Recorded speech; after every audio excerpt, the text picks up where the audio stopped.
omzum yükle doldu ama bende vazgeçmek yoktu. Bitmedi, bitmedi, bitirmedim. Ben özel değilim ya da öyle bir şey ama sen varken hep böyle hissettim, böyle hissettim.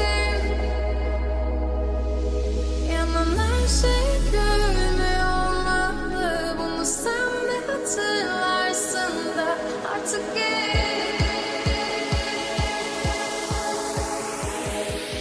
böyle hissettim.